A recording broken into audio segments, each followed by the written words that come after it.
Hey y'all. So what's going on? What's happening? This your girl Tiffany. I'm here live in effect. So I came back to redo this video because I did a video earlier and there was some sound issues going on because I was playing the video but the sound didn't come up. So alright, so I decided to go ahead and redo this video. This video dealing with black male trauma, and I'm gonna discuss how it became a societal and community problem. So, hey, peace, brother. How you doing? How you doing? How you doing now? So, when we talk about trauma, right? We talk about anything that pertains to PTSD, anything that will bring about some form of abuse, right, or dealing with abuse, such as emotional, physical, psychological, and sexual abuse. Okay, those are the things that deals with trauma. All right. So we have to get into the deep conversation of how the trauma of the black male come into existence in our community, in our society in general. All right. So what I have done is I went to the chat GPT, okay? And there's some information that is very critical. So I want to talk about the statistics of black male trauma, right? And also I want to get into the issues with as far as like sexual abuse is concerned. And then I want to share some information from this book right here, which was written by the late Bell Hooks herself, The Will to Change Men, Masculinity, and Love. All right. I thought the book was pretty deep in itself because, and it's very intriguing about her being a feminist, right, during that time. When she wrote this book, there was criticism coming from other feminists about her writing a book. Okay, talking about what men got going on as far as their issue is concerned. Because her feminist counterpart felt like, well, why are you writing this type of stuff? Why? Why are you talking about male problems, men problems? I mean, they had certain type of attitude. But anyways, so let's get into it. Let's get into what the whole issue of the trauma is about. Like, why? Why do so many men face trauma? What is the cause of it? So, I'm going to read something. It says, understanding trauma among black males involves examining various dimensions, including mental health, statistics, socioeconomic factors, and historical context. So, the first one is mental health statistics, right? Prevalence. Studies indicate that black males are more likely to experience trauma and mental health issues compared to their white counterparts. The American Societal Association reports that black males are at higher risk for various forms of trauma, including violence, discrimination, and economic hardship. And we all know this, especially if we grew up in the crack cocaine era, right? We all knew that it brought about a lot of traumatic situation, right? So that's when the increase of violence took place and discrimination and hardship came about because during that time there was this whole war on drugs. But for many people in the inner city, especially, it was more so about hustle, trying to get the family up out of the struggle and try to look for a better life to live. Okay. And this one also says PTSD. Black males have a higher prevalence of post-traumatic stress disorder. The National Institute of Mental Health highlights that exposure to violence and systemic racism contributes significantly to these higher rates. And we know that to be a fact as well because of the police brutality that's happening, right? So most of the people that become a victim of police brutality are generally black males. All right. And so we're going to talk about socioeconomic factors. So economic disparity. Black males often face significant economic challenges which can contribute to chronic stress and trauma, right? According to the U.S. Census Bureau, black households have a median income significantly lower than that of white households. And that is a factor. because of how we came up in our generation, right?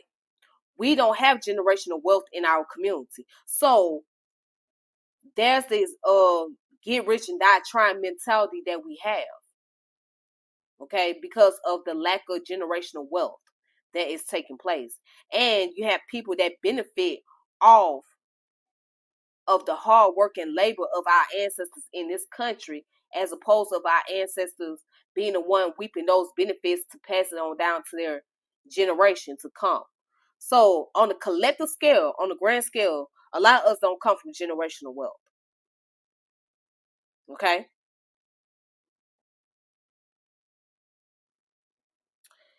And then let's look at education. So educational disparity also play a role. Black males are more than likely to attend underfunded schools and face higher rates of school suspension and expulsion, right?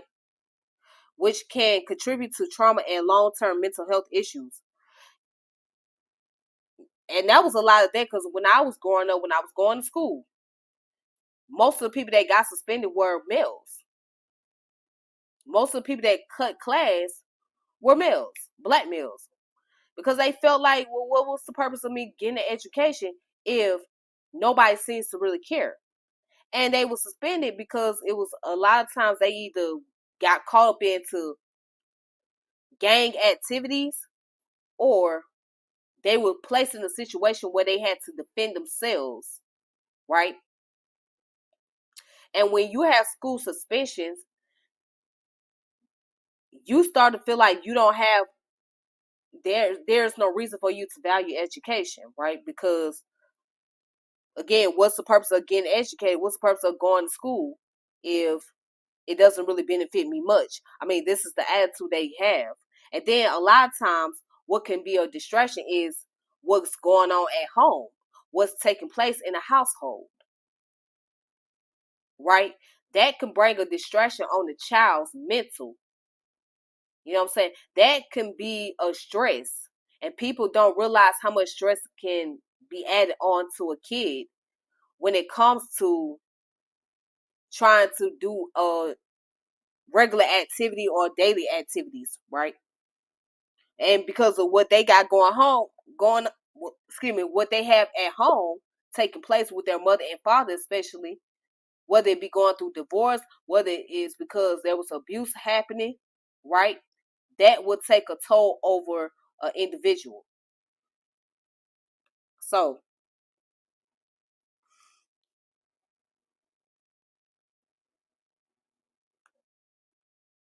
and then we got to look at historical context, systemic racism. Historical and systemic racism, including practices like redlining, mass incarceration, and discriminatory policing, have had long-lasting effects on the mental health of black males. The legacy of slavery and segregation continue to impact their social economic status and overall well-being. And if you guys don't think that slavery has some form of impact on the behavior and the mindset of individuals, that's because you have not studied. Because again, slavery is just not something that happened on a physical level, but it also happened on a psychological level, which was passed on down from generation. Yes, it's easy to say, well, break the generational curse, but how do you go about breaking that generational curse when the events continue to take place or the ideologies are still there? The practices are still happening. How do you break that generational curse? We could talk about getting an education all day long because education is very important, yes. But again, outside that, you got an education. Now, what is the practical solution? How do you go about breaking that type of curse?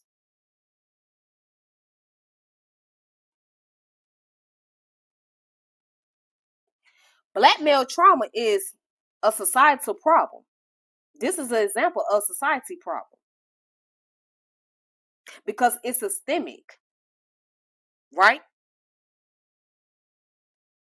And now we got to look at the community problem because what's happening at home. It always starts in the household, and whatever happens in the household will eventually take place outside the home. Or you may have that peer group, right? Your peers. There's a thing called peer pressure. So your peers tell you or they want you to do something, right? And if you decide not to do it, then they're looking at you as if you're the outcast or you're a coward because you don't want to engage into certain activity. So it's a lot of things. Right. So in that sense, when we look at community power, we looking at home situation and peers as far as who are you interacting with and environment. So this whole thing about, well, whatever happens in somebody's household, that's what goes on in their house. Yes and no. Yes, I mean, certain things you don't reveal what goes on because, I mean, it's not everybody's business, but there are other things that does have an effect on individual, which can also bring an effect on the entire community if it's not being addressed. So I want to go into what Bell Hooks said in her book.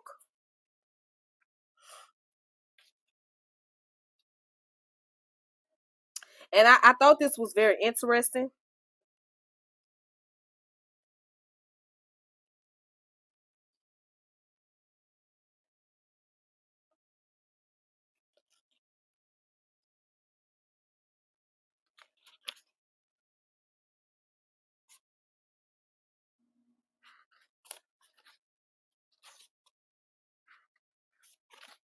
Let's see.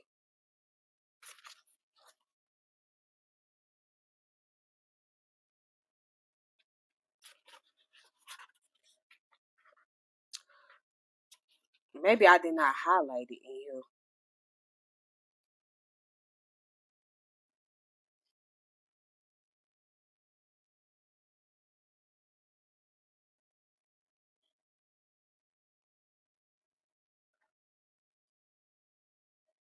All right, so well, this is what she said. She said patriarchy is a political social system that insists that male are inherently dominating, superior to everything and everyone, then weak, especially females, and endowed with the right to dominate and rule over the weak and to maintain their dominance through various forms of psychological terrorism and violence. Now, I will say this. It's interesting she wrote that because the reason why I say it's societal, we have to look at the patriarchal system that we living in. Yes, it's still patriarchal. It has done a deal of damage on the mind of black males, right? It has crippled the minds of black males and females alike. However, it has done a significant amount of damage to black men because black men do not have that same equal rights as their white counterpart. Okay? They don't have that type of privilege. So when they try to carry on the ideology of patriarchal white supremacy, right, and try to impose it into their household, it creates a problem because first and foremost, you don't have that type of status. You don't have that type of equal rights. You don't have that type of privilege. Because we know that majority of these black men would not be able to sit at the table with their white counterparts.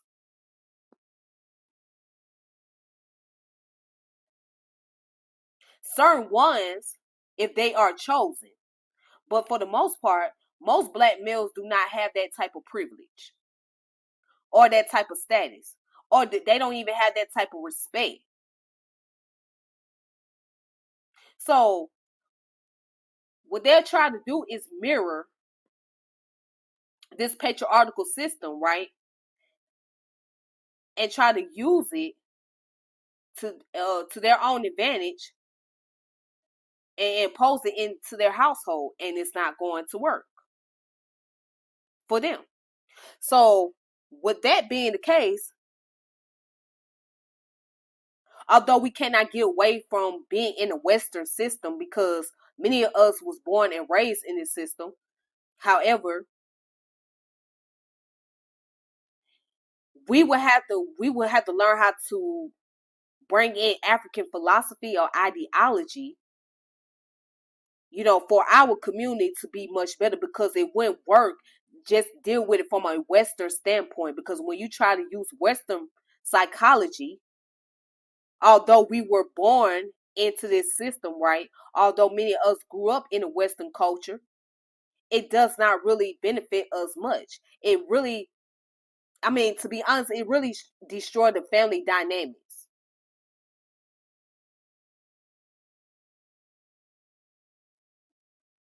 right? It would destroy the family dynamic, because you're trying to exert that same power that this white man have over his family, and you trying to put it into your family, and it's not going to really work like that, because we got too much to deal with. We got too much baggage,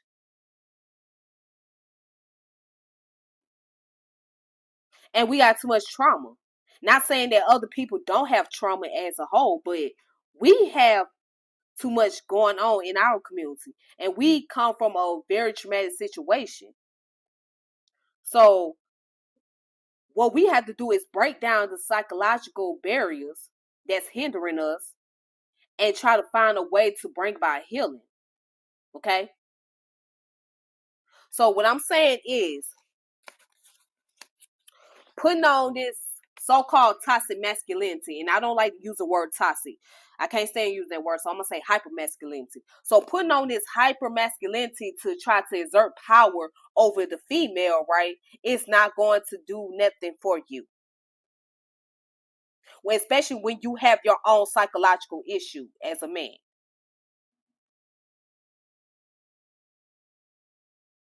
And one of the things that you have to admit as a man, that you are broken and you are suffering from trauma. And the things that you've been through has caused you a lot of trauma. Okay? So especially if you came from the streets, you definitely dealt with a lot of trauma, because you witnessed a lot of things, and you got involved in a certain type of lifestyle, or you experienced a lot. If you've been incarcerated, you definitely dealt with a lot of trauma. If you've been in the military, trauma. So you got to work on yourself as a man before you try to exert your power to someone else. Work on power within. And see, that's the problem. So many of them, and I'm not going to say all of them, but certain ones, they are broken. They are messed up on the inside. But they try to mask their trauma and their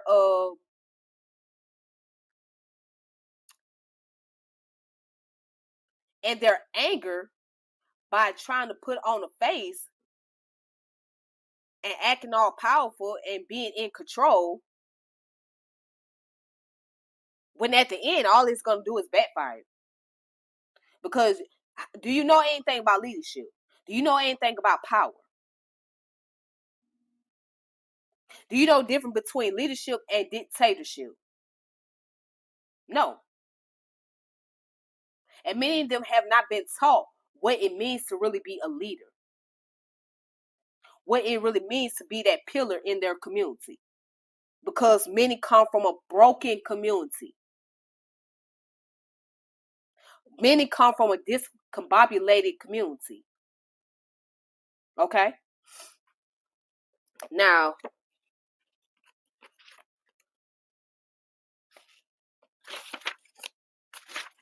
and when you have a person that is abused or have been abused and don't get help for it, they're going to pass their abuse down to the next individual.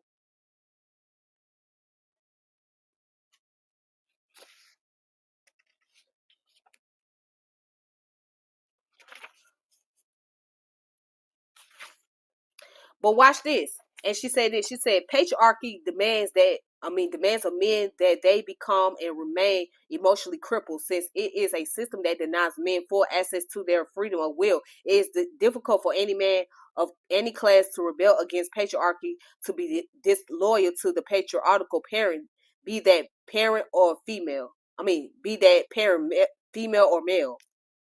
And she also mentioned the man who has, well, she talks about her personal life on here, but let's go to the part where she talks about the patriarchal demands of men, that they become and remain emotional crippled. So what she meant by that is that many men have been brought up and they've been taught that they cannot express their emotion, right? They must keep their emotion to themselves. One thing that we hear very common is that men are not supposed to cry.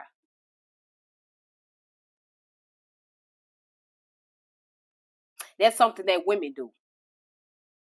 And every human have emotions. Every human's gonna share tears. But when you try to when something is bothering you and you just trying to like cover up your emotion because of the stereotype that you're gonna be deemed as weak, that's where it becomes a problem. Because now these same individuals that have to mask their emotion turn out to be those individuals that become violent.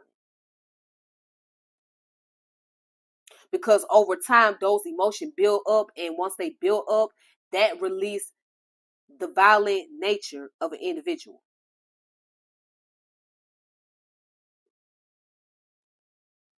So many black males come up in a household where they dads telling you, you need to stop crying like that, stop acting like that. That's what little girls do.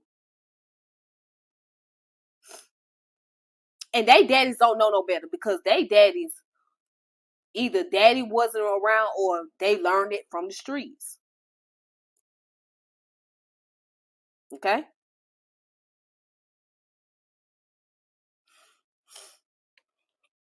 Someone put, agree, we need to implement African-centered family values in our household because in American society, the nuclear family is promoted as the highest value for two-parent male-female household. Yes. And speaking of that, that's where this book come in. Let the Circle Be Unbroken: The Implication of African Spirituality in the Diaspora by Marimba Ani. Marimba Ani wrote a book dealing with the concept of importance of African culture and African spirituality being incorporated into the black community. Yes, so I strongly agree with that narrative. Okay.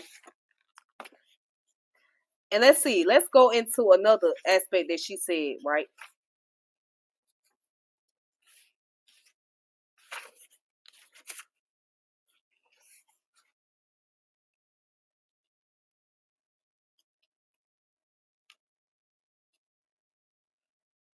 Now, what's interesting is that Bell Hooks herself was a feminist. Okay. So I'm quite sure when she wrote this book, she was getting a lot of criticism from her feminist counterpart. She wrote something that is surprising. She wrote this: anti-male activists were no more eager than their sexist male counterparts to emphasize the system of patriarchy and the way it works. For to do so would have automatically exposed the notion that men were all powerful and women always and only victims by placing the blame for the perpetuation of sexism solely on men. These women could maintain their own allegiance to patriarchy, their own lust for power. They masked their longing to be denominators by taking on the mantle of victimhood. So what she's saying is the anti-male activists, right, which is the ones that are feminists, because the radical feminists, she basically say that, well, all the blame is gonna go on men, as if men are not the victim as well, and that women always been a victimhood of this. Okay, and she's basically saying that, well, you can't place all the blame on men. You can't place all the blame on men. What you have to do is you have to look at the problem behind it. Okay, yes, there has been men that has oppressed women. There has been men that took advantage of women. But at the same time, you can't say all men did that, because there are men who have been a victim under patriarchy. And you have women who are not only have been victims, but there are women who have brought oppression upon men. For example, a mother emotionally tearing down her children, her son. A mother saying things that causes her son to feel some kind of way about himself. So what I want to do is I'm going to give you an example, okay? I'm going to play this video clip from Iyanla Vanzant.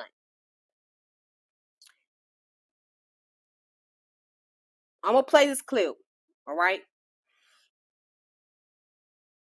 And she tries to break things down to a mother on her show, so she could see that the problem with her son, as far as why he distanced himself from her, is because not the fact that he doesn't love or respect his mother, is because she caused that friction. So I'm going to play this clip from Iyanla Vanzant, and I just want you guys to listen.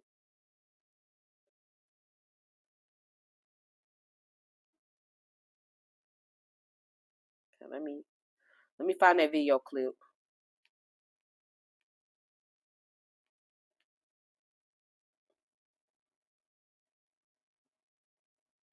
All right.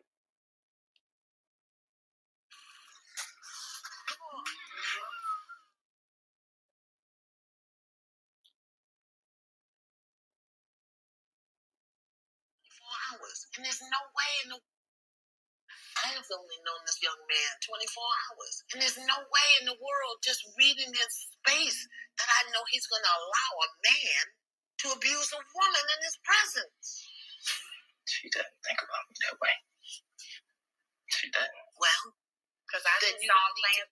And this is the clip that comes from Iyanla on her show called Iyanla Fix My Life. So just listen very closely. Basketball and going on dates together. What? Mind your business. You say that you don't see the man that your son is. So I'm asking you, since this is not a demonstration of a man, you need to tell me what man you're using to measure him with. Which one? My idea. Which is your idea. Mm-hmm. Now, is that the idea you trained him up to be? No. Oh. So how in the blazing bejesus are you holding him accountable to a standard that you didn't teach him, his father didn't give him, he don't even know what it is, and yet as his mother, you sit in his face and tell him you don't respect him as a man. Tell me how that works. Help me. Like I said, it was events. It wasn't just. I'm talking about. And it's also how he treats me. Yeah, but he doesn't respect me. Hello. You see, you are a provocative victim. You provoke stuff, and then when you start being held accountable for it, then you start twisting and turning and making the other person wrong. Look at me, Mom. Look at me. Look at me. You just sat here and told your son, we ain't got a needle in his arm, who I'm assuming pays his own rent. He's married to a registered nurse. He's got 3 baby boys. And you just sat here in his face and said, I don't respect him as a man. Mm-hmm. And you don't think to consider what that does to his heart, to his soul, to his spirit. I'm sure that's hurtful. Are you okay with that? And it's hurtful for the things that he said. There you go. You're doing it. You're doing it right now. You're doing it right now. I'm holding you accountable, and you spinning. You're spinning your web. You're trying to get away. You're trying to get away. Tell me. Just here's the question. Just answer it. We'll get back to that other stuff later. Tell me. Forgive me. I respect him. He's a wonderful man. Do you understand that your mouth, your voice, your words are connected to the coils in his heart, to the valves in his heart? He can't help but love you. And every time you dishonor that love. You chip a piece of it. Chip a piece of it. This is why in our culture as Black people, when the boys turn a certain age, the men come and get him and take him away from the mother because she can emotionally manipulate him. But since we don't live in our culture no more, we say what we want to say, do what we want to say. We tear our men down and then wonder why they don't make good husbands and fathers. Mothers destroy sons. His mother can speak to him in certain ways that destroy him in ways that can never be repaired.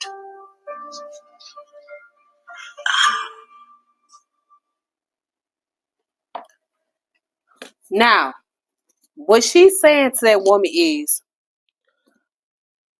when emotional abuse is just as bad as physical and psychological abuse.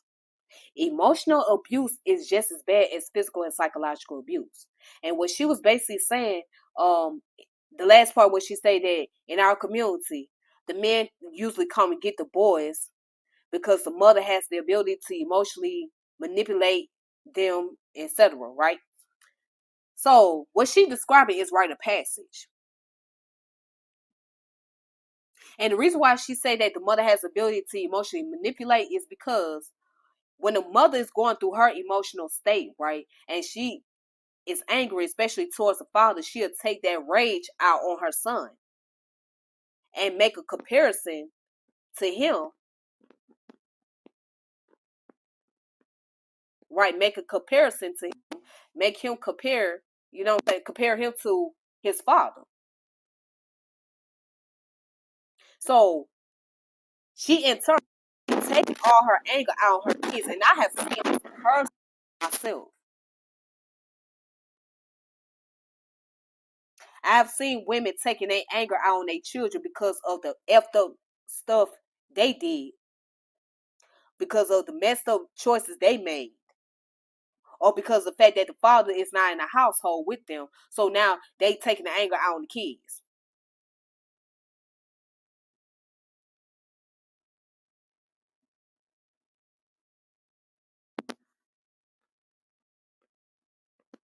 And so, yes, she is right about that.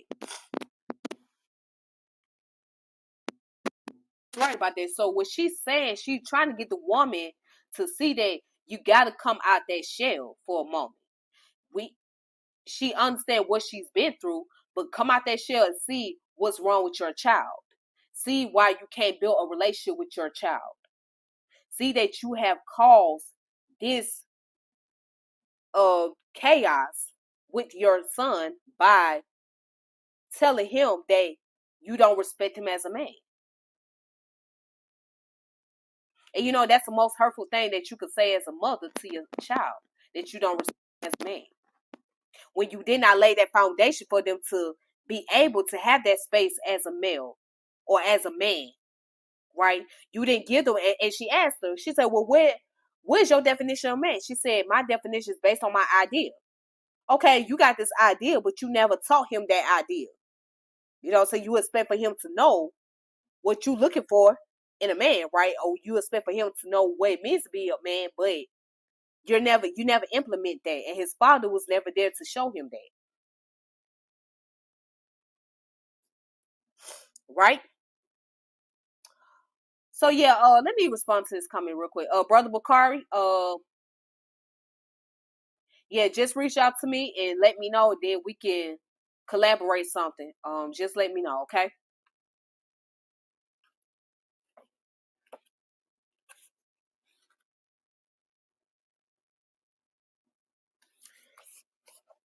But yes, pretty much what Bell Hooks said in this book is an example of what Iyanla Vanzant tried to point out to his mother in this video.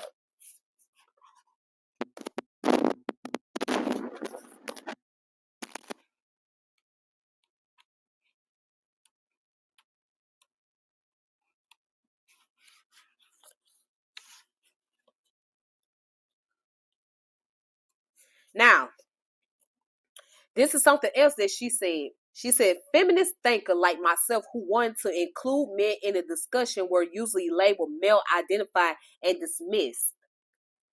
We were sleeping with the enemy. We were the feminists who could not be trusted because we cared about the fates of men. We were the feminists who did not believe in female superiority any more than we believe in male superiority. As the feminist movement progressed, the fact became evident that sexism and sexist exploitation and oppression would not change unless men were also deeply engaged in feminist resistance. Yet most women were still expressing no genuine interest in highlighting discussion of maleness. Now, this comes from Bell Hooks herself. She's giving criticism about the feminist movement, right? Now, remind you, she's a feminist. She was a feminist at one point in time, but she giving critique on how the feminist organization operated and what they thought of her.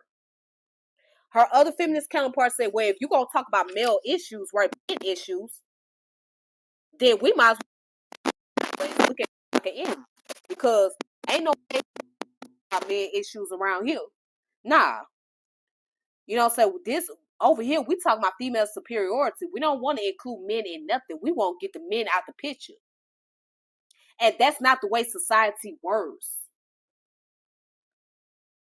It doesn't work like that. You don't just operate under one gender. Okay? It takes two genders to operate, to coexist.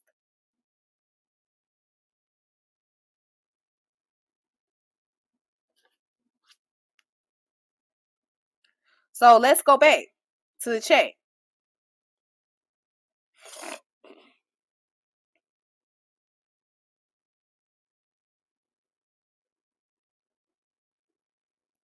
All right. Let me.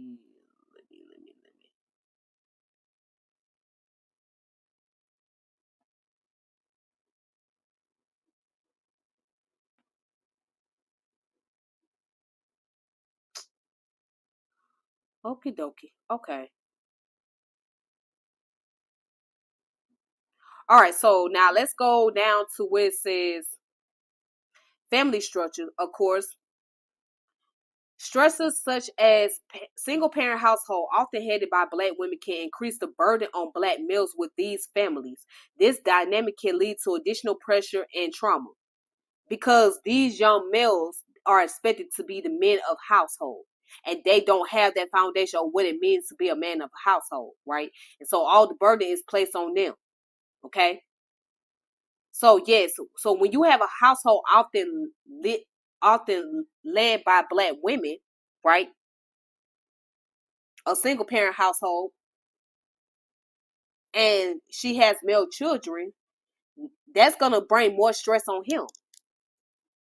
9 times out of 10, because he expected to take on the responsibility of the following duty and the duty of the husband, right? So again, he don't have a space to be a little boy or to live his life as a young man, because he got to take on that responsibility and take on that burden. Now, some of them may volunteer and say, hey, I don't want to see my family struggle. I want to take care of my mama and my sister so they won't have to go out here and do etc. Okay, that's understandable. But then there are those who are just forced to take on that responsibility. And then you have little girls who have to take on that responsibility of playing the maternal figure in the household, right? But that's another topic because we focusing on the males right now. And it says community violence. In many urban areas, Black males are more likely to be exposed to community violence, which can result in direct trauma and chronic stress. And that is a factor because we see it all the time, every day. We hear it all the time. We see it all the time. That there's a lot of community violence taking place, and it's very common amongst the Black males because they either engage into those violence or they become a victim of those violence. Again, they engage into those violence or become a victim of those violence. And so one of the common things that we know which contribute to community violence is this whole gang activity, right? Or drug activity. So you claiming a neighborhood, a block that you don't own, right? and you got the ops coming down in your neighborhood, and they not welcome there. So now there's a war going on between y'all because of what blocking neighborhood that you claiming. If you a drug dealer, right? And you got another drug dealer that's coming into your neighborhood trying to take over your clientele, now you got a problem there. So they try to live up to this authority figure, if you will, and claiming territories, by claiming an area that really does not belong to them.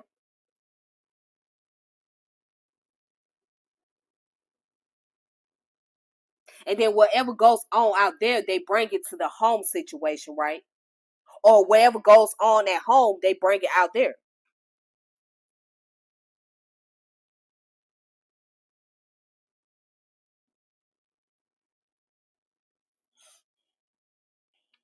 That's one of the problems with feminism.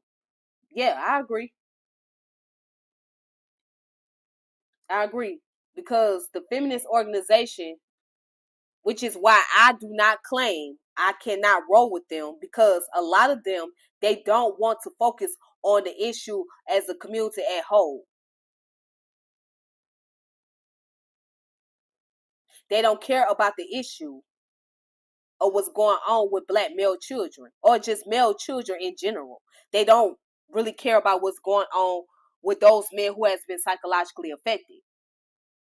This new way of feminism, right? They want to, basically, it's like this: replace the patriarchy with matriarchy. The idea is going to still be the same, but it's just going to be a face of the woman.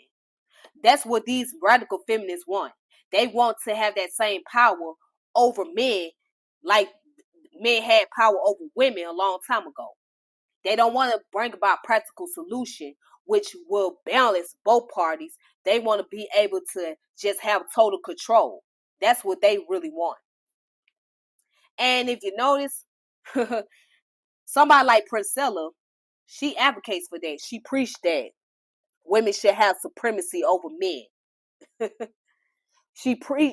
a matter of fact, she doesn't focus on the issue of what's going on between the male and the female. She only cares so much about the female, as she claims. She doesn't care anything about what goes on with the male. She doesn't even look at the issues of what's taking place.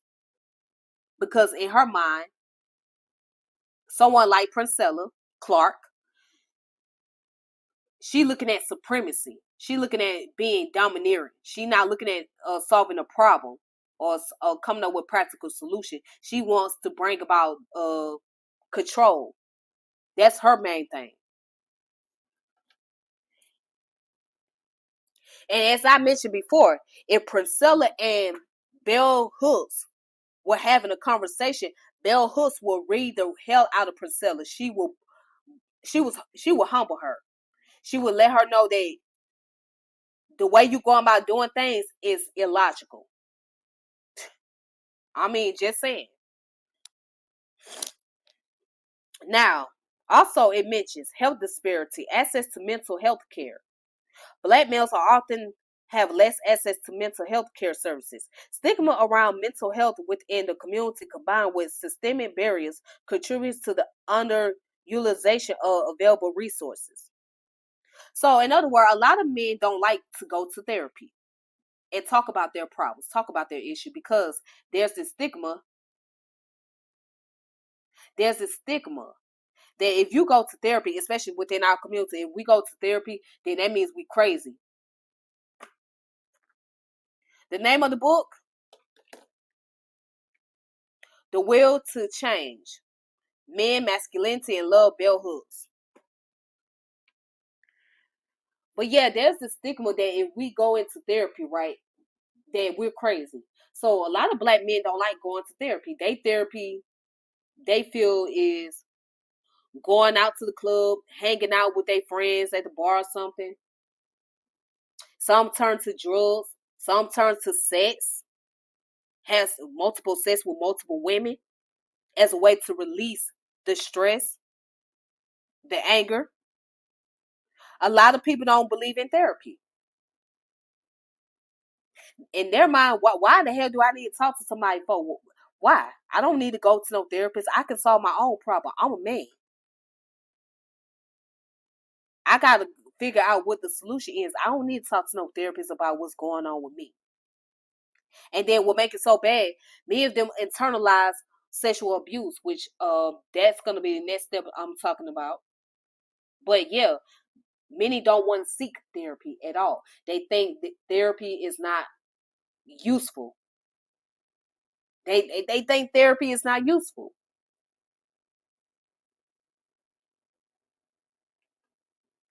So let's go on to the next thing. All right. So it says physical health. There are also significant disparity in physical health outcomes, which can exacerbate stress and trauma. For instance, black males have higher rate of chronic conditions such as hypertension and diabetes. That is a factor. That's a major factor. That's a major factor. And you know why many people don't want to go to the doctor? Because of the systemic practice of racism in the medical field. Due to the systemic practice of racism, many of them do not trust going to the doctors, and also many cannot afford doctor's appointment as well. You know what I'm saying? They don't want to pay all these high medical bills. You know, if y'all know anything about going back and forth to the doctor's appointment, those bills starts to add up over time, and when they continue to add up, they too high. These bills are too high, and they add up over time, and you can't afford it. It gets to a point where you can't afford to go to the doctor. So yes, many try to avoid that because they have lack of trust with doctors, and they don't want to pay all that high ass bill.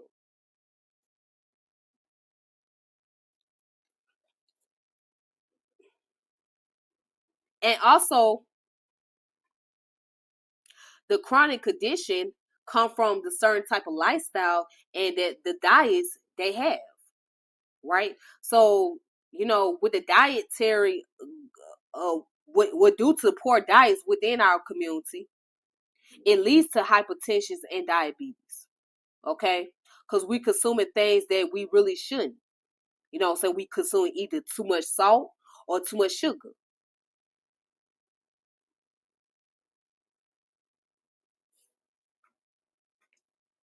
Therapy is a great idea, but the majority of us can't afford to go to a therapist, so that makes therapy an economic issue. That's another factor. Yes, it could be an economic thing. This is why I say that we should have a seminar, a group seminar, right? Where we can talk to each other without having to pay for therapy. So if the community have a seminar every month or like twice a week or something, that will help benefit us. So if you got somebody that you know in the black community that is a therapist, they can host something like if you have a black male therapist, right? He can host a community event for black males that center around mental health issues.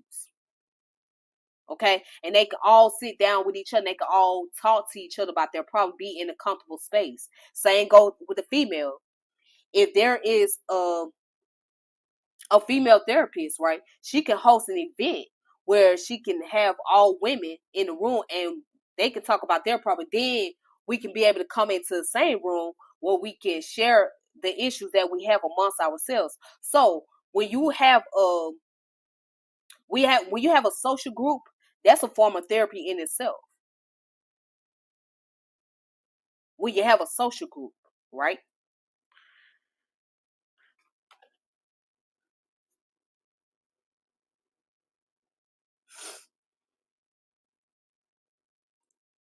Okay, so, and then here's the cultural factors. Masculinity norm. Cultural expectation around masculinity can make it difficult for Black males to seek help for mental health issues. The pressure to conform to traditional masculine norm can discourage emotional expression and the acknowledgement of trauma. Addressing trauma among Black males require a multifaceted approach that includes improving access to mental health care, addressing systemic inequalities, and fostering supportive community environments. It also is essential to promote mental health awareness and reduce the stigma within the community to encourage more individuals to seek help. Yeah, so again, the masculine norm, right? Now I'm a person that I agree there should be some form of there should be a form of gender role. And the reason why I say there should be a form of gender role because it brings the balance between what male and females as far as like what can be done by a certain group of people. Yes. However, when you have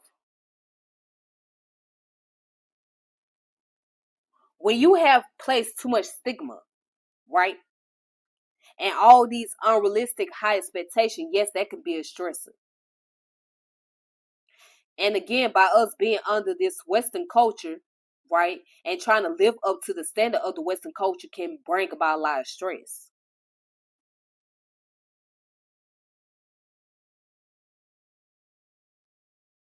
Now, should males be taught what masculinity are? Absolutely. Men should be taught what masculinity are. What is masculinity and what it means to be masculine, basically. So, um, yes, men should be taught that. But when there's too much high expectation and it's unrealistic, then it creates a problem.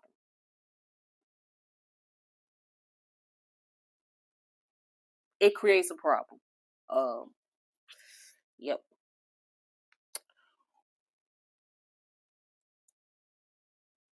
Now let's get into sexual abuse. I know many people don't like talking about the subject matter because it's very triggering and it's very hurtful, but the conversation needs to be had. Because if we talk about repairing communities and bringing about healing, right? We got to talk about the abuse that's happening. And one of those things that we need to discuss about is sexual abuse. People tend to run away from that topic a lot. It says certainly addressing the issue of sexual abuse amongst black boys is a complex and multifaceted challenge that requires a nuanced and comprehensive approach. Here is an in-depth exploration of various aspects related to this issue.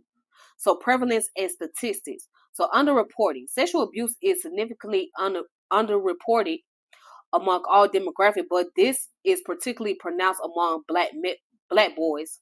Cultural stigma, fear of repercussion, and a mistrust of authorities contribute to this underreporting.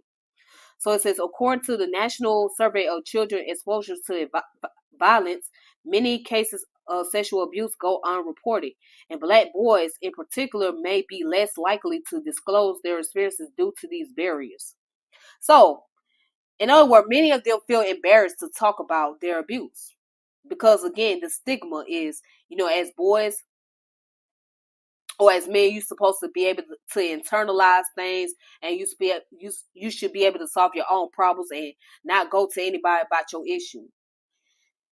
Um, so most boys don't talk about sexual abuse because they fear the being stereotyped, or they just don't have that much trust into authorities. And which I don't blame about the authority part, because as we could see, those who are predators, right, they don't receive a significant amount of time in prison compared to those who are drug dealers or who have committed crime as far as murder is concerned, right? But sexual predators, they'll get, like, the most they'll get is 15 years and be out in no time. Or this or let's just say these individuals, right, that are doing predatory behavior, Guess what? And I thought this was crazy. They receive protection. Did you know that? Did you know that those who are sex offenders, they get protection? Yeah, they receive protection. And then this will baffle the shit out of me. I didn't even know there was activists out there who advocate for sex offenders.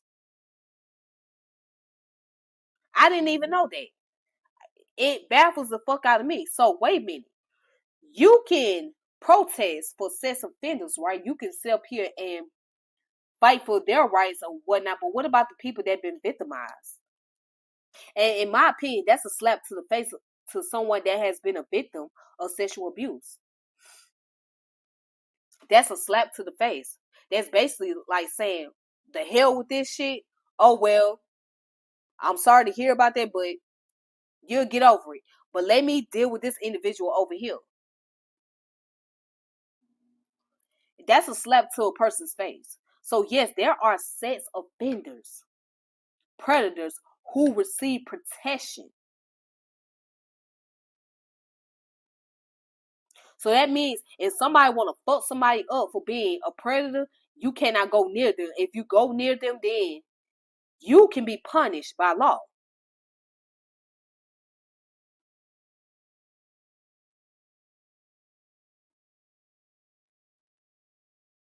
Right? And when a lot of them register as sex offenders,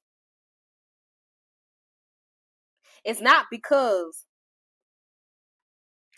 more so because they want to let people in the neighborhood know that, hey, there's a sex offender on your block. Protect yourself, but it's also protecting them. So they benefit the protection as a sex offender. Then you benefit protection as an individual.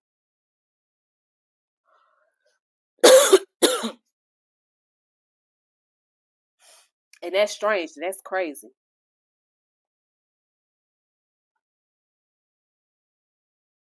It says research findings. While concrete statistics are difficult to ascertain due to underreporting, research suggests that Black boys face a significant risk of sexual abuse. Studies indicate that approximately 1 in 6 boys will experience sexual abuse before the age of 18. And Black boys are included in this statistic. Some studies suggest that the rates could be higher due to compounded vulnerabilities such as economic disparities and living in high crime areas.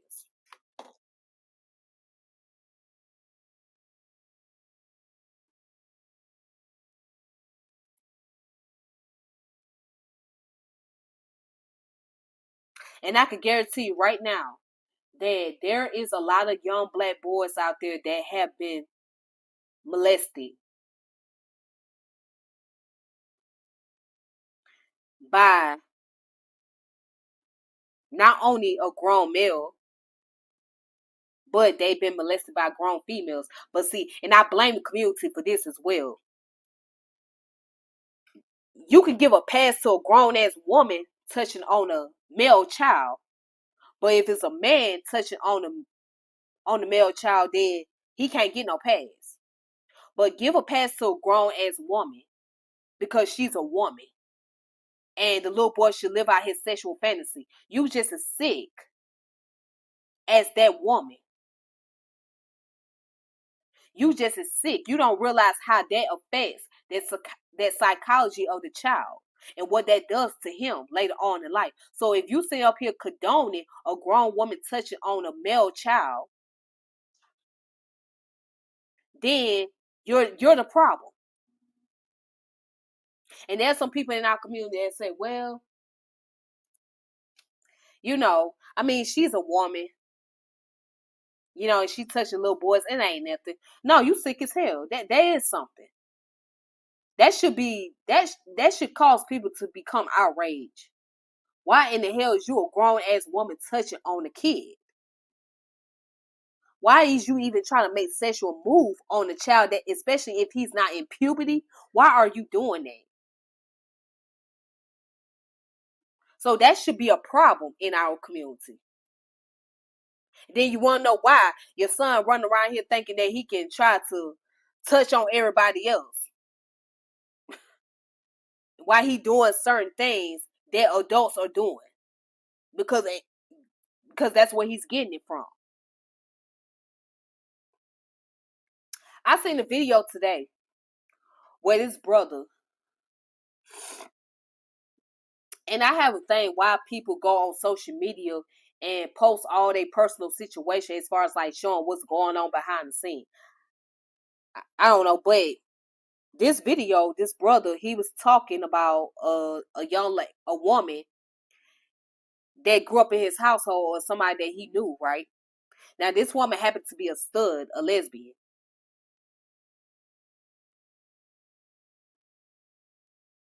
This woman happened to be a lesbian, okay? So, long story short, he does a live basically saying that she molested him. And she was, yeah, basically saying that she had molested him when he was a little boy. And doesn't realize how much trauma that she caused on him. And how it stressed him out. How he just go about internalizing it. I mean, he go into details that I'm not gonna really like break all the way down, but she had him doing adult activity on her. She had him doing adult activities such as performing oral sex and things like that, you know. So he was saying that this happened to him when he was a little boy, when he was in the 5th grade. And she, being damn near grown, when actually she was grown, touching on him. So when he told her mother, she was in disbelief because she didn't want to believe that her daughter would do such a thing. That's her child. She didn't want to believe that. So she tried to defend her child as much as possible. But then she was willing to hear him out and listen to the things that he was saying. And she seen that how he was affected by that. Now I know some of y'all thinking, well, how can he be affected by a woman touching on him? Because as a child, you don't know what the hell is going on. You're a kid. Your brain is not processed to think in that manner. Your mind is not processed to see those type of things or to indulge in that type of activity. So it affects him because she was manipulating him. She was manipulating his psychology. She was taking advantage of him because he was a little boy. She was exerting power over him because he was a little boy. That's why it affected him. Peace to Brother Cuban. How you doing? Been a long time. That's why it affected him, because she took advantage of him. And he didn't know any better. And no one ever sat down and told him that if anybody touch you, that you go and tell an adult or go to the authorities about it. We come from a community where we were told that whatever goes on in the household stays in the household. Whatever goes on in the house stays in the house. You don't go tell nobody about our business that happens in the household. So now you forced to keep that shit to yourself because you're trying to protect that individual who doing the predatory behavior. And most of the time, the individual that's being protected is the one that's the patriarch, or that's considered as the higher figure that's well respected. You're trying to protect those individuals and not caring about what it does to your child. Then you want to know why your child don't come to goddamn family reunions. They don't come to damn Christmas parties or Easter events or birthday parties. Why they distance themselves from you? Why they so antisociable? This is why, because they realized that you didn't care. All you care about was protecting somebody who you looked up to, who's the patriarchal figure, and they realized that you didn't protect them. You didn't care nothing about them. So why in the hell should they come around? Why should they come to these family gatherings where they don't even feel like they're a part of the family?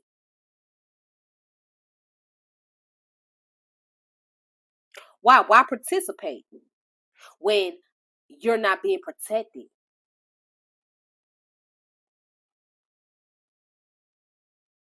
Why should you participate in a family event? What does it mean to have a family? What does a family look like? Huh? What does that mean to have a family? What does a family look like? How do a family function? How do you function as a family knowing that there are certain individuals that's taking advantage of the young ones?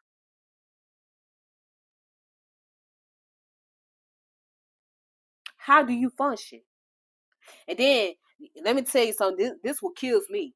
The Christian folks, the religious folks always say, well, you just gotta pray on it.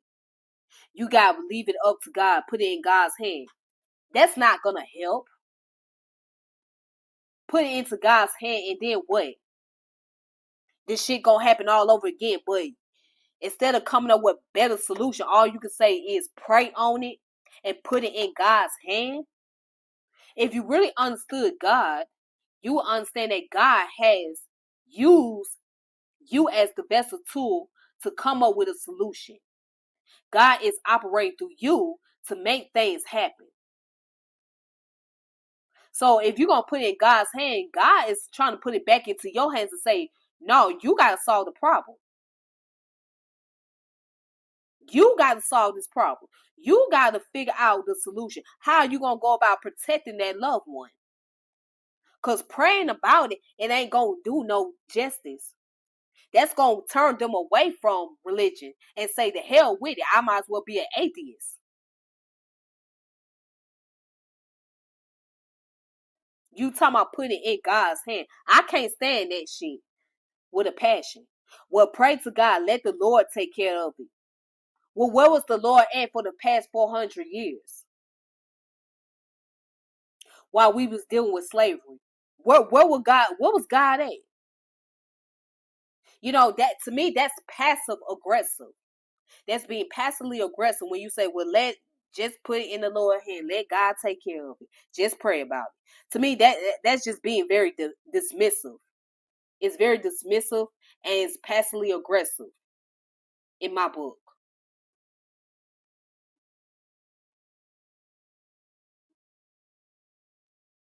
Because you're not helping the situation. You're making the situation worse. You're bringing more hindrance. Well, just trust that the Lord's going to take care of that. Or just go to church on Sunday.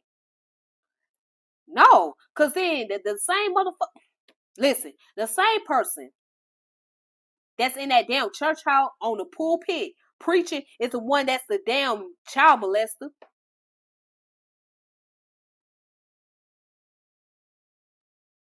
And y'all got a nerve to cook a Sunday dinner for this motherfucker right here.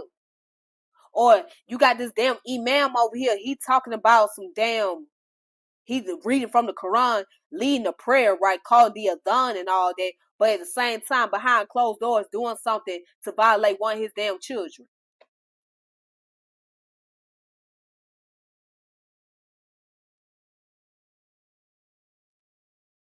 This is when it should become a community thing, that the community should galvanize and come together and say, we gonna have to put our foot down on this situation so our kids do not constantly live in fear and they don't internalize this stuff. We should be able to make it safe where they can be able to talk about these issues, come to an adult they can trust, and we can do something to combat the issue, to make it where it doesn't get worse over time. So the problem is we have too many people that are very passively aggressive and very dismissal when it comes to things such as abuse, sexual abuse especially.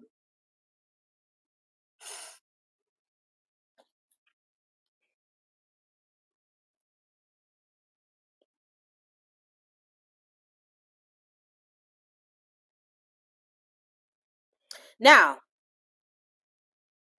this one is dealing with lack of awareness. There is often a there is often a lack of awareness regarding the signs of sexual abuse and how to report it.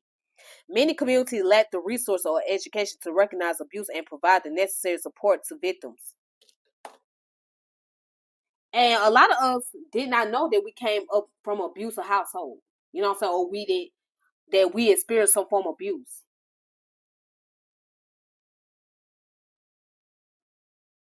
But then there are those who know, but not giving that education to the individuals to let them know that, hey, we got to make sure that you know these things. So if it ever happens or if somebody ever tried to do something, you know what to do.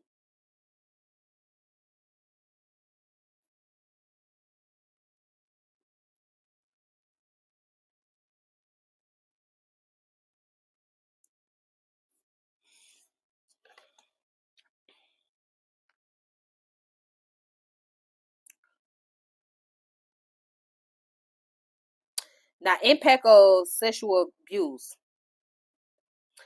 The peer support groups? Creating peer support groups where Black boys can share their experiences and support each other in a safe and understanding environment can be invaluable. These groups can provide a sense of community and reduce the feelings of isolation. And I mentioned that earlier, support group, a seminar where they can talk amongst themselves, where without feeling like they being condemned for speaking on such a matter.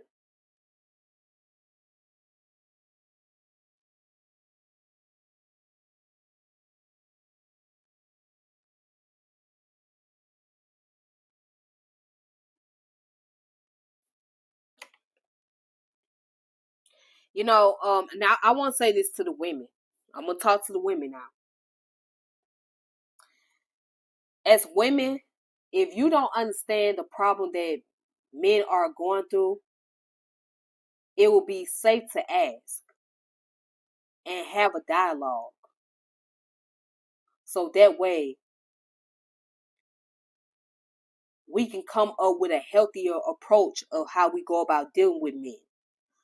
So a lot of time when I look at social media, I pay attention to people's posts. And I don't comment much. I just sit back and I just read their posts. And I could tell that a lot of these men that get on their posts on social media, they say the things they put on there, but they won't say it in real life. They won't say it to the face of individuals. Why? Because they internalize it. So, but they get on social media and you will see nothing but complaints.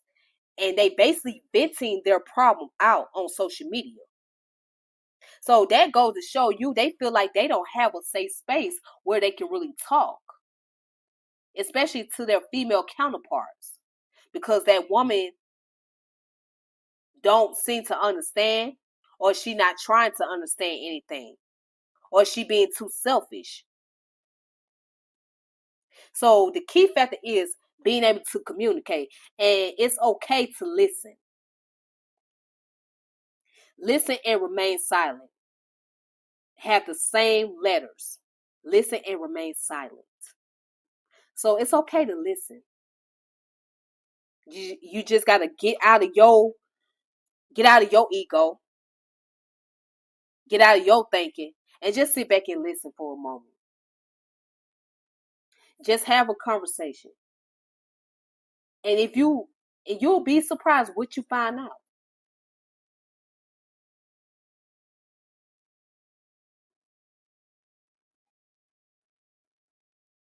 Communication is the key, but listening is the key as well. And I'm speaking to the ladies out there. Communication is the key, but listening is the key as well.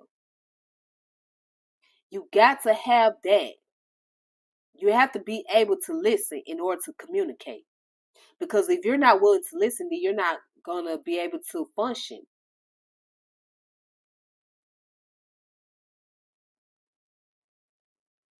So you have to be able to provide that place where your man or the male children in your family can be able to communicate with you and they can come to you with their problems. You know what I'm saying? Sometimes they just want somebody to listen what they have to say. And I know it could be a struggle when you don't want to hear it. I know it could be a struggle. Certain stuff you don't want to hear. I get it. But if you can get past that, you could be able to understand the problem. And you could be able to find out what the problem is. And I think with a lot of these men, they get on social media and post because they feel like they can't talk to these women because the women don't want to listen.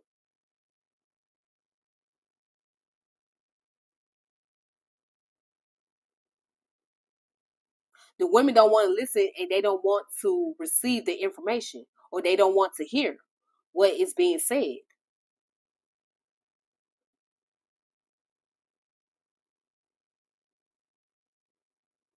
And then I strongly believe that's why you got this manosphere thing going on. This whole manosphere stuff where the guys get on podcasts and stuff like that because they feel like they can't communicate with the women because they don't want to listen. So it's very important that you listen and hear out the problems because you will get your answer. You can't ask, well, what's wrong with these men, this, that, and other, if you're not willing to listen to them.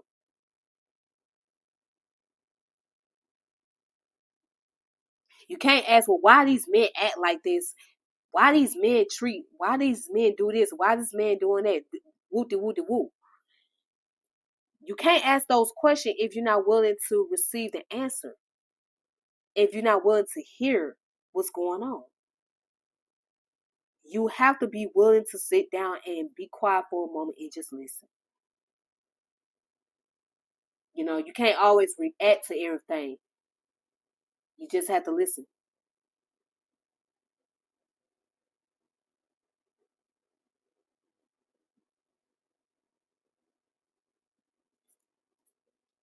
And that's key. That's the factor. All right, ladies and gentlemen, I thank you all for tuning in. So for those of you that's just coming in, my video was dealing with the topic about the black male trauma and how it become a societal and community problem. So I was going over that. And make sure you subscribe to the channel, hit the notification bell, share the channel, like my channel, etc. And also check out these books. So this book I recommend, The Will to Change Men, Masculinity, and Love by Bell Hooks. Okay.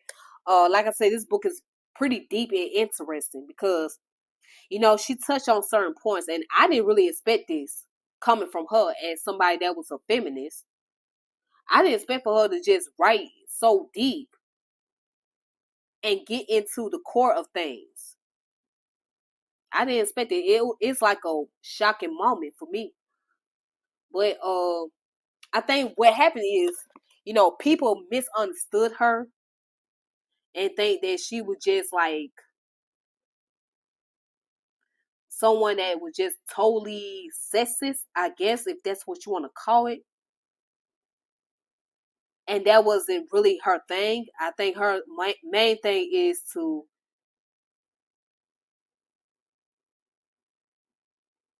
get people to understand, to get both male and females to understand what her point of views were coming from. Now, this woman, however, she did live an alternative lifestyle. I think she was at one point in time, I think she was bisexual at one point in time, I'm not exactly sure. But that's either here or there. This woman, yeah, she pretty much wrote some deep information. I mean, the book is pretty deep, and she got another book that I have. It's called Salvation: Black People in Love. Okay, and this book came out 2001. Black People in Love. All right.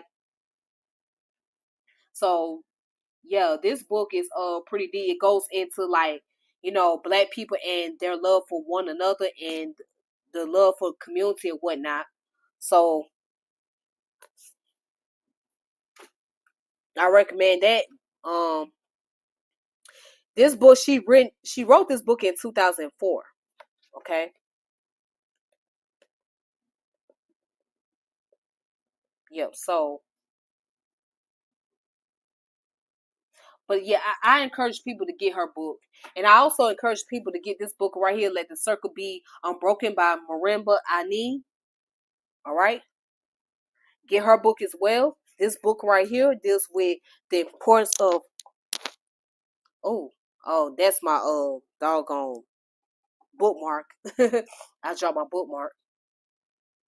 But it says, Let the Circle Be Unbroken, Implication of African Spirituality in the Diaspora. As a matter of fact, let's take a good look at her book.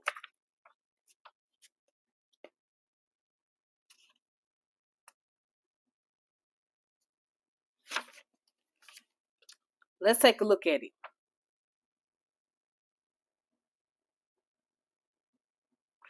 So I just want to read something.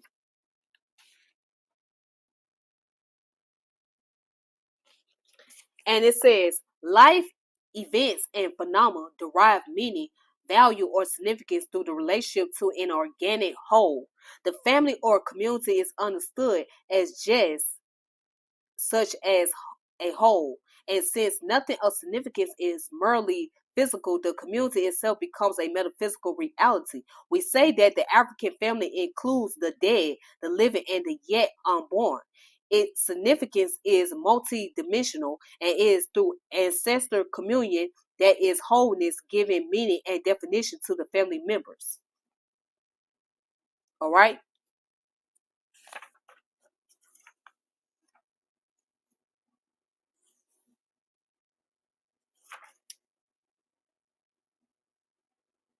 Then she goes on to say,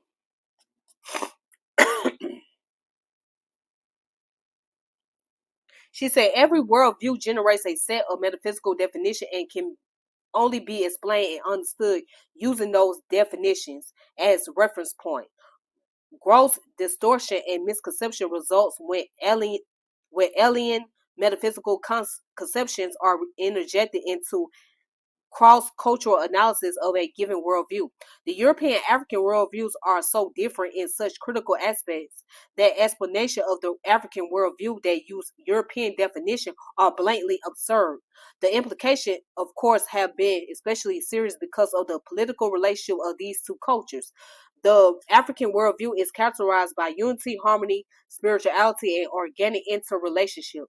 The European worldview is characterized by compartmentalization, control, conflict, materialism, and mechanical relationship. As a result, traditional African society is a microcosm of the natural cosmic environment in which people are actively and closely involved and with which they identify, whereas Western society is an unnatural, technically efficient order set within an artificially materialized universe in which people experience painful alienation both from the modes in which they are forced to function and each other.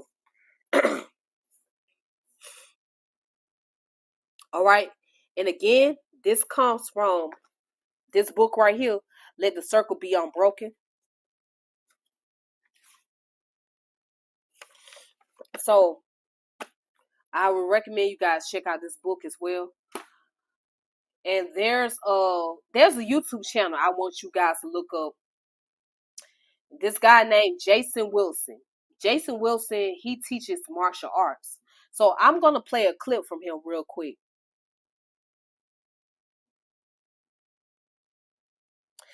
Jason Wilson is a martial artist, right? But most of the people that come to his class are particularly black males.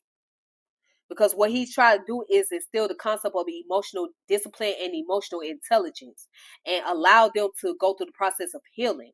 So when he used martial art basically teaches discipline, okay? And teaches self-control, right? So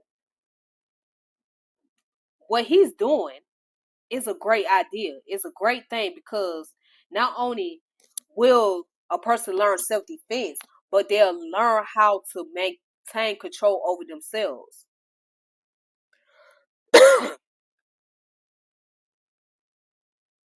So here it is. Jason Wilson.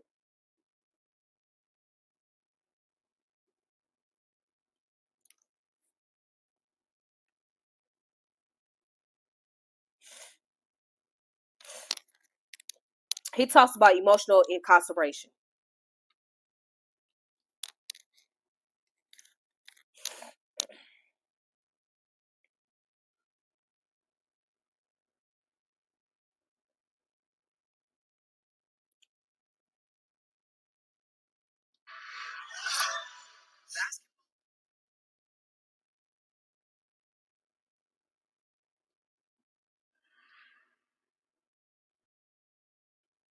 In the United States, the typical prison cell is about 6 to 8 feet, encased in steel walls and barred with a door that locks from the exterior. But there's another prison cell that holds more men captive than all the industrialized prisons in the world. What's extraordinary about this prison cell is that it locks from the inside and can only be inhabited by an inmate who voluntarily turns himself in. No warrant, just a good man who is tired of fighting to feel. Emotional incarceration is a self-imposed mental prison that confines a man's non-masculine emotions and isolates his heart from the world. Due to the lack of safe spaces for us to express our emotions, we choose to stay incarcerated to avoid being humiliated for just trying to be a human. Even Drake says in one of his songs, I pop bottles because I bottle my emotions. But holding it in is dangerous because when life shakes us, we eventually pop like bottles. It is no surprise that data shows in just about every country, men die by suicide 3 times as often as women. And when I ask men why they believe this is the case, they all agree the main reason is because we fear being vulnerable and will not express our emotions. And since crying is universally considered a violation of manhood, the only tears you will publicly see on a man's face are tattooed. As a result, those of us who've experienced trauma and are under significant stress struggle to release it. Biochemist Dr. William H. Frey discovered that emotionally induced tears contain not only water, but stress hormones that are released from the body through crying. So when you tell a boy, big boys don't cry, or a man, stop acting like a bee, you cut off their humanity and sentence them to a life of emotional misery and mental anguish. I continued suppressing my emotions until I almost lost the marriage and family the Most High blessed me with. I pursued psychotherapy and camaraderie that welcomed vulnerability and learned how to release years of trauma and emotional pain that I had been conditioned to suppress in my heart and mind. I was finally free to feel. From childhood, we add bars to our mental cells when we experience failure, embarrassment, and or rejection. And when a boy becomes a man, those same bars eventually become walls. The school bully is now an intimidating coworker who stops you from going after a position, an open position with higher pay than his. And fatherlessness or mother wound has you seeking affirmation via pornography, and now you're addicted. Do you see how all of this plays out? If so, sit up and get off the bed in your mental jail cell. Take a slow step toward the open door to the life you longed for. If you're hesitant, that's okay, but keep moving, brother. You've been through a lot. The fact that you're listening to me now confirms that you haven't given up and are willing to take the journey inward. Take a moment to write these questions down and answer them later. What emotions keep you emotionally imprisoned daily? This could be unresolved anger, self-pity, or fear of failure. What are the events in your life that led you to emotionally incarcerate yourself? And lastly, what areas in your life do you need to achieve victory? And what do you need to do in order to start waging and winning the inner war to attain it? If you feel up to it, share these questions and your answers with someone you trust. This will help you begin the process of escaping emotional incarceration. The name of the book that he wrote is called Battle Cry: Waging and Winning the War Within. All right. Let me see if I can find another video.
Let me see. I want to find another video on here so I can play it for y'all.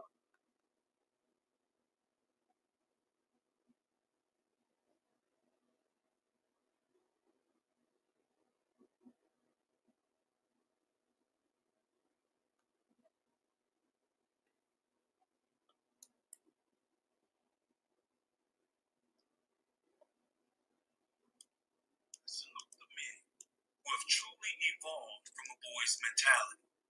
However, I'm deeply concerned about the plethora of aged men stuck in perpetual adolescence. For the latter group of males, this isn't condemnation, but a call to action. 5 lessons I've learned and applied that propelled me from where you are. Number 1, stop allowing your penis to define your purpose. Instead, pursue more meaningful objectives in life rather than being driven by primal urges. Number 2, stop allowing lingering resentments or negative experiences with women predefine and poison future relationships. Seek professional help to heal before you hurt more people, including yourself. Number 3, stop lamenting your lack of achievements without putting in the diligent and often unseen effort needed to change your financial situation. Number 4, stop surrounding yourself with males who are passively molded by their circumstances. Instead, surround yourself with comprehensive men who meet what every moment demands. And number 5, start learning to value yourself for who you are, not for what you have. Never let your possessions possess you. All right, and that came from Jason Wilson himself. And I want you guys to check out another interview. Okay.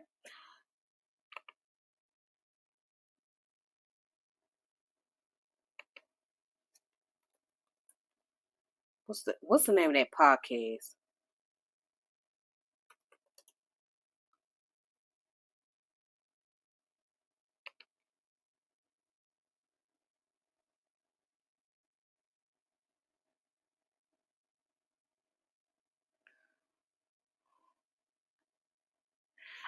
I want to play this podcast real quick. This clip comes from Michael Beasley, right? He was on a show called, what's the name of this show? It was called the Pivot Podcast. All right.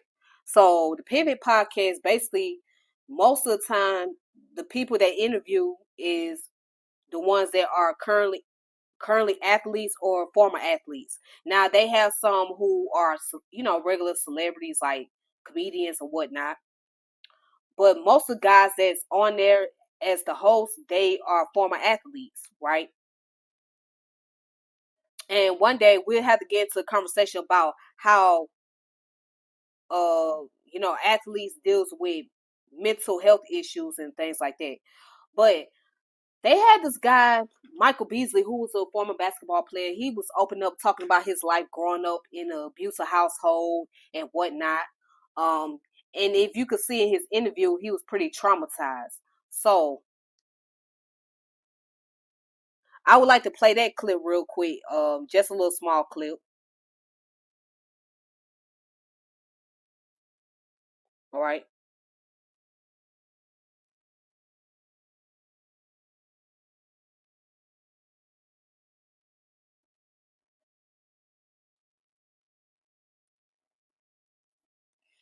All right. So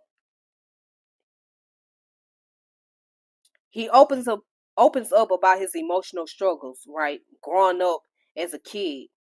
Okay. So let's just go ahead and check it out. Michael Beasley opens up about emotional struggles, the Pivot Podcast.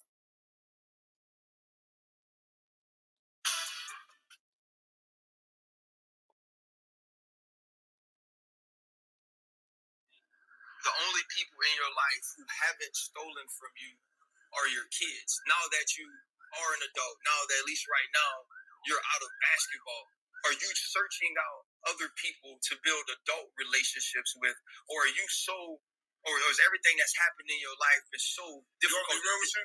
Yeah. I don't leave the house. I play basketball and I go home. I don't care what y'all do no more. Like, all I care about is playing basketball all day. I go home and I try to talk to my kids as much as I can. I don't see them as much as I can because I'm not traveling as much no more.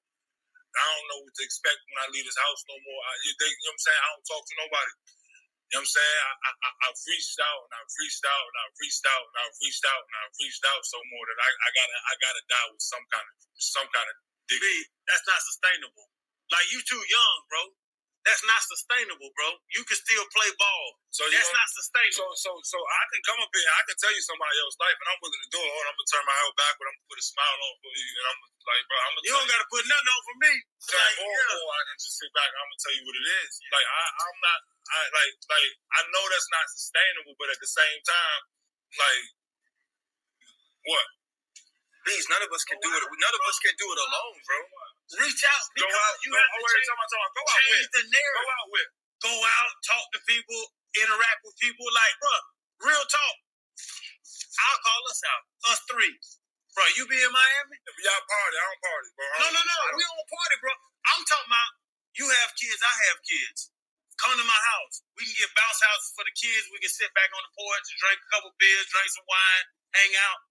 Like, bro, that's not a normal, successful man's life to sit up in the house like that. Like, you got to find good people. And us three can be good people. You know what I'm saying? Like, bro, it's not, that's not like no disrespect to what y'all got going on. I've been trying to find good people for so long. I'm tired, bro. I would say this. It's a 100%, bro. It's so okay to be tired. Like, you know what I'm saying? You ain't got nothing left. You ain't got nothing left to give. I'll tell you this, bro. I'll be it. Like, whatever you need, dog. Like, you just want to talk. Like, I for sure can't hoop with you. I'll go out there and pass that hoe. Like, what we're saying is, bro, like, we want to be those people. Bringing you here wasn't about this. I wanted to talk basketball and hoops. But, dog, folks love you, dog. Nobody want to see you go through this. I got me a Beasley jersey out the mother house. Because I was down here when you got drafted. I think the thing is, man, like, so many times as black men, we are asked because of talent to carry everybody. We are not made to carry everybody. Black women are asked to carry everybody. They are not made to carry everybody. Dog, it takes a fucking village, bro. And at some point, you got to have somebody who don't need from you, who don't want from you, who want to see you win, man. Like, we don't do this for us. Yeah, like you want to build these things, but it's about these conversations. It's about bringing people on here and letting them tell their story. When Freddie said, man, you could tell your narrative, tell that, and I'll preach it too. What we saying is, man, don't give up, and we won't give up. I can't say I know exactly what you're going through, but I've seen a lot of, I've heard a lot of stories, and I've seen a lot of guys that have come from our demographic and our background. They really, they fight and they bust. But everybody just sit there and laugh, like Antoine Walker go through whatever he go through. Motherfuckers just sit there and make jokes. Allen Iverson was a fucking joke for a while until everybody found out that wasn't true. He turned. It's like, bro, no, bro. Being black is so fake right now. It's like motherfuckers only care when it's time for somebody to die and the cameras to show. It's like, bro, motherfuckers is out here showing every day that they need help. It's in the music, and we only listen to it to this die. It's like, bro, everybody out here needs help, and everybody walking around this motherfucker like they got it all together. That's deep. He said everybody needs help, and it shows in the music.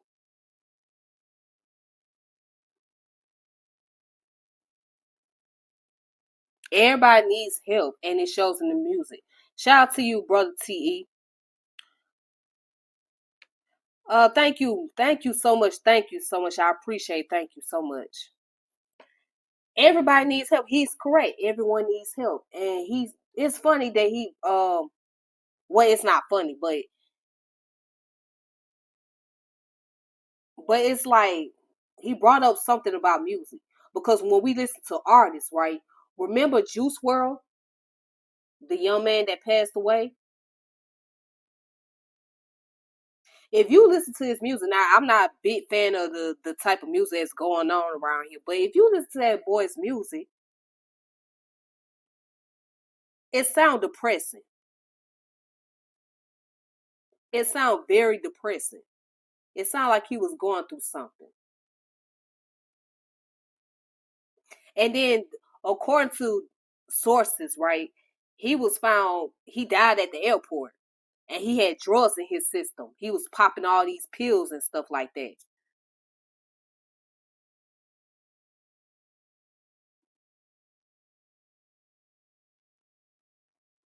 He was popping all these pills. It's like, it's very depressing. You got a lot of young kids that's drinking lean and popping all these type of pills, popping Percocet. I mean, like, listen to what's that boy's name? What's that child name? Kodak Black. He got a song called Gremlin, right? Super Gremlin. I like it, very catchy and all of that.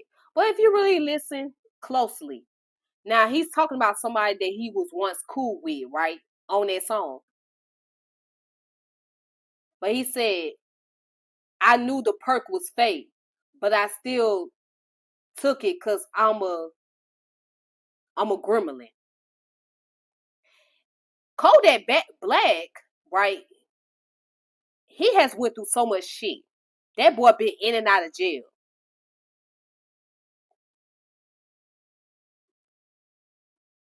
And then another one is NBA YoungBoy. He done went through so much shit. He grew up on being traumatized as a kid. And then it was circulating on social media where he had all these pills.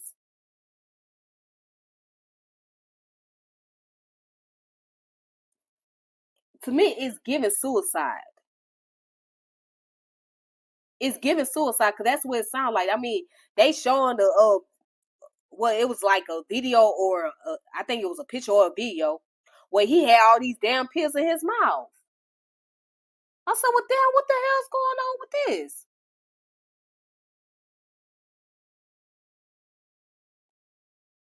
And I remember he was saying in his interview, he said, I guess I need to change my music because I'm bringing about destruction within my community. which is kind of sad because although he do play a part in it as far as his music is concerned, but that's something that been going on way before he was born. He just happened to be born in an era where they were talking about destructive things in the music. And he happened to grow up in an environment where he saw a lot of things happening at a very young age. Same with Kodak Black. He come from an environment where he's seen a lot of things happening. But you know, Michael Beasley talk about what he has been going through growing up as a kid. Shoot. Let me see. I gotta find another clip.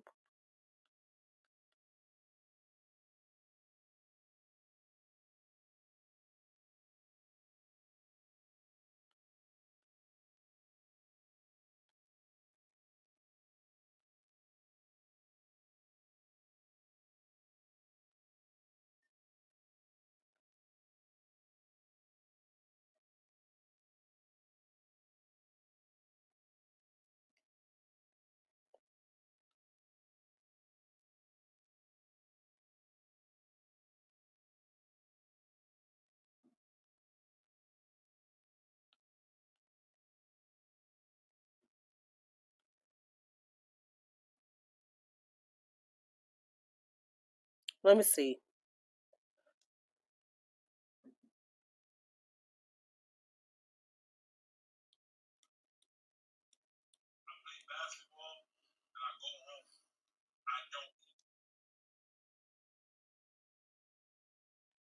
Hmm.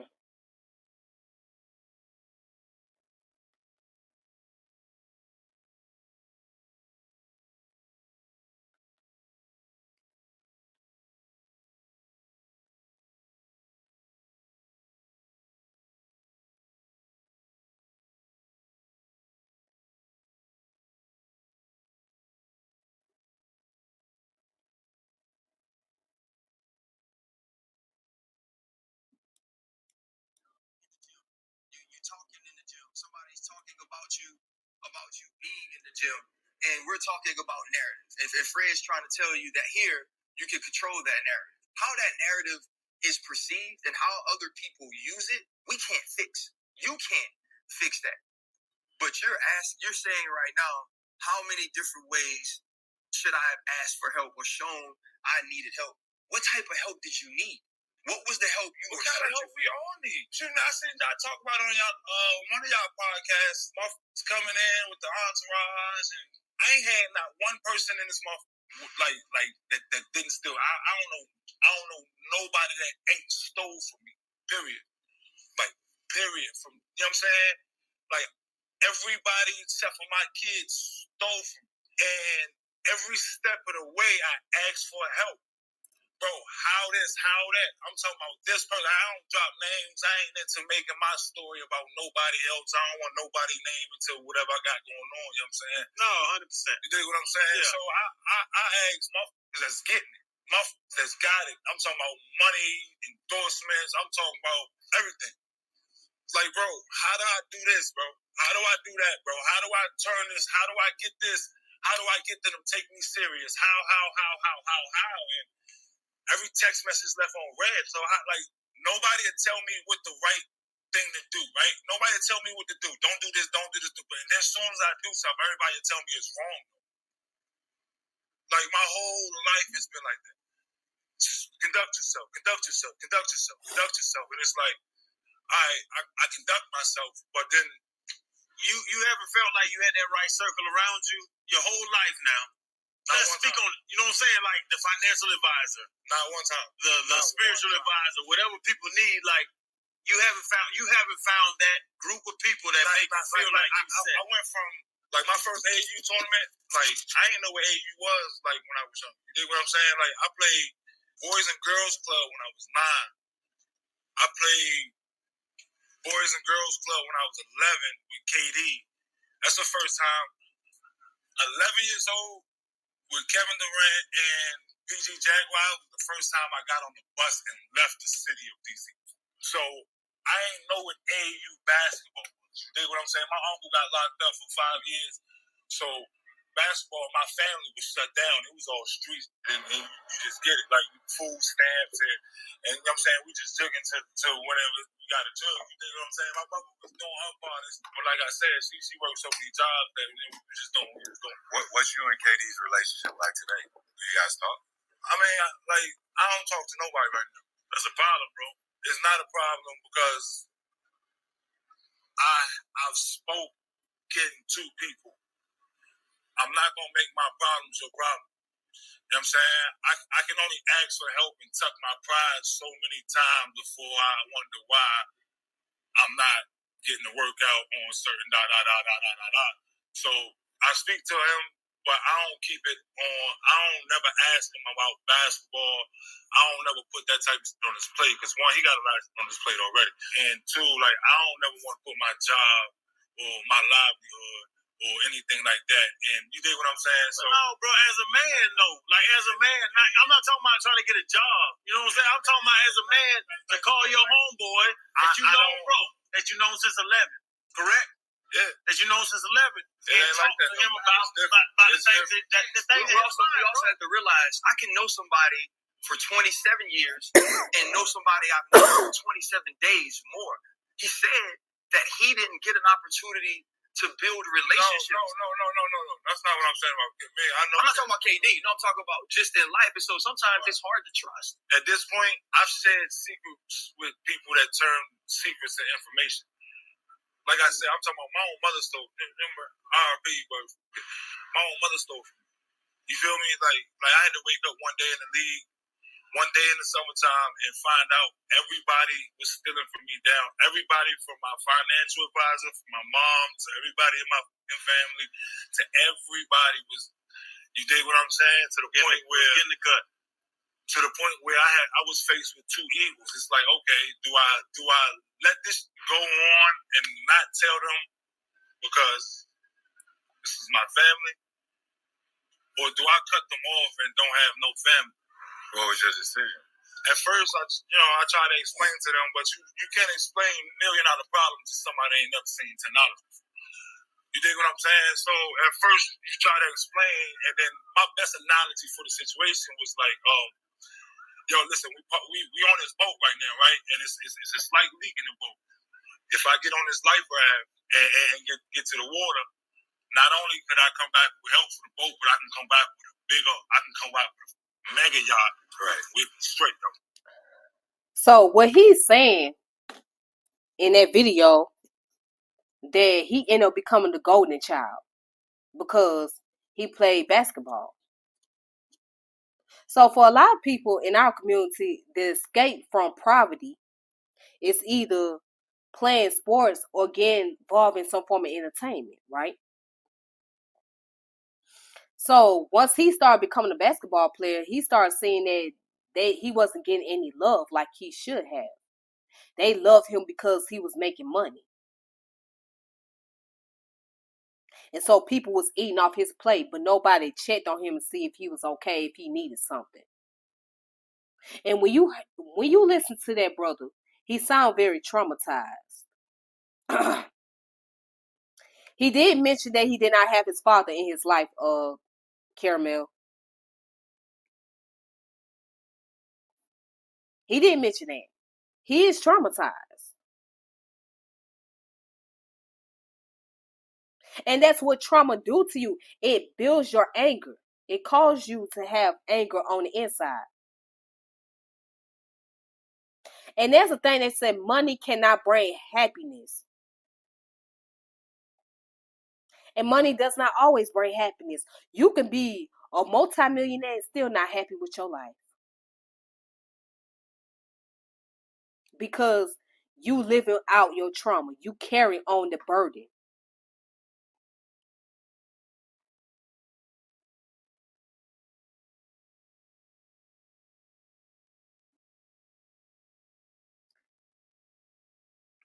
It says, because we live in a patriarchal society, the male's trauma is more influential. Yes. And again, the patriarchal society in itself, right? This one in particularly plays a lot of effect on the male psychology and causes the male to become a victim of this society, because the extremism, right? The high expectation, the unrealistic expectation that's taking place, and the demoralization, especially with black men in this country. And what I was mentioning earlier, you're trying to live out the expectation of what the society want, but you're not treated as equal. You're not treated to that standard. So as a black man, how can you live out the expectation of this society when you're not given that equal opportunity, or you're not treated as equal, or you're not seen as one? You're still seen as being a minority or lower class individual on a grand scale.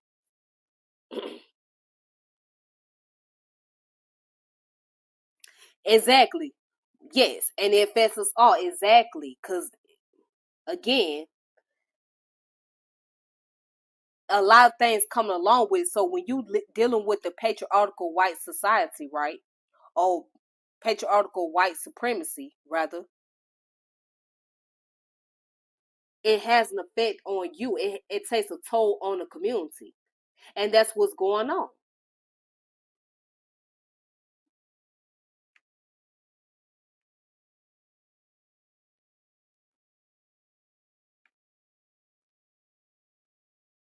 It's honestly a cycle of trauma from both male and female. Yes,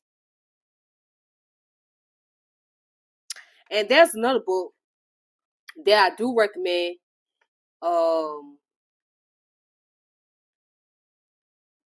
it's called "It Did Start with You" by Mark Wolin. Let me post that book up.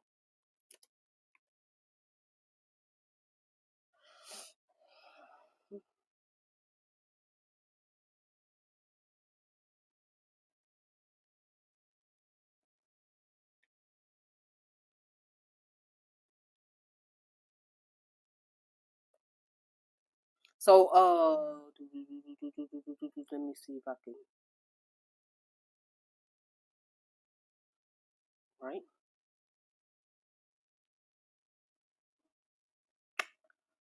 Okie dokie. Here it is.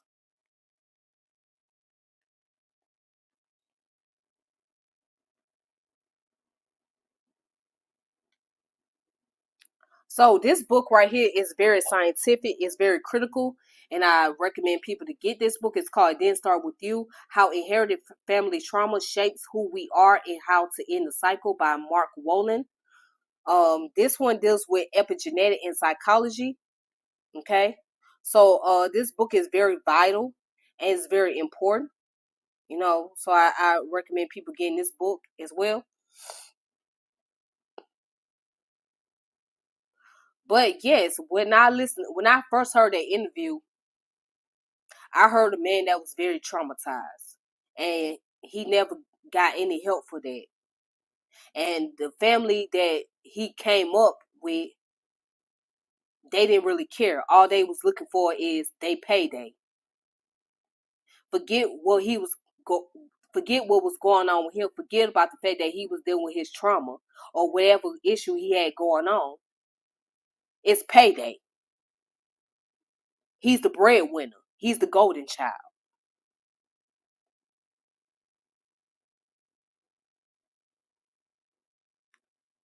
Yeah, it is a good read. Yeah, make sure you get it. So his parents looked up. I mean, his mother pretty much saw him as a golden child, as a paycheck. His family saw him as a paycheck. They didn't care about what was going on. That all they wanted was some money, this, that, and the other. He's a paycheck.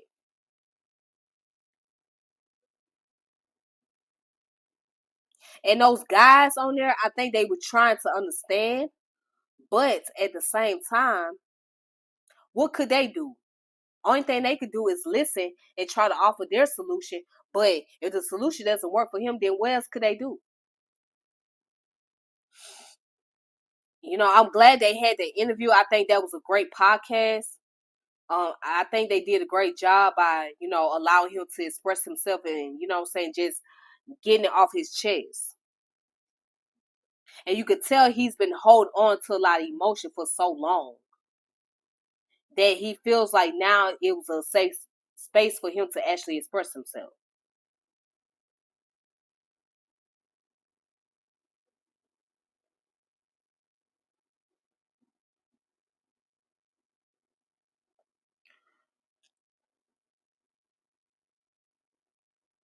But you guys, I'm going to go ahead and log off of here. So I hope you all have a wonderful evening. Well, a wonderful day or whatever your time zone may be. And it's late over here on my end. So let me go ahead and log off. And I will connect with you guys later. So I'm going to do a part 2 to talk about how the Black female trauma becomes a societal and community problem. So this is where I can really, this is where I can really get in as a Black female myself and really talk from my perspective and also give an account from what I witnessed other women have gone through. So yes, how does Black female trauma become a societal and community problem? So that's the next subject I'm gonna talk about and I'm gonna be discussing. So look forward to that. All right, but until then, y'all take it easy. Peace and power, elevation be to all of you. Y'all be safe, and I will communicate with you guys later. Thank you for tuning in, watching. Shout out to everybody in the chat. Shout out to Brother Kamati. Shout out to Iyame. Brother Bakari, shout out to you. Lion Times Baby, thank you. Let me see, who else am I missing on here? Love Yourself. Cuban Crisis, shout out to you, brother. I appreciate you. TE, whenever you got time, could you do a video on how Black race can potentially go into two separate ways, separate mindset versus unity mindset? That's a topic that I have to do one day. I'll keep that in mind. And also, let me see who else. Shout out to Caramelly Mel. Shout out to you. All right. Thank you all for coming in. And for those of you that's just watching again, you have to watch the video from the very beginning.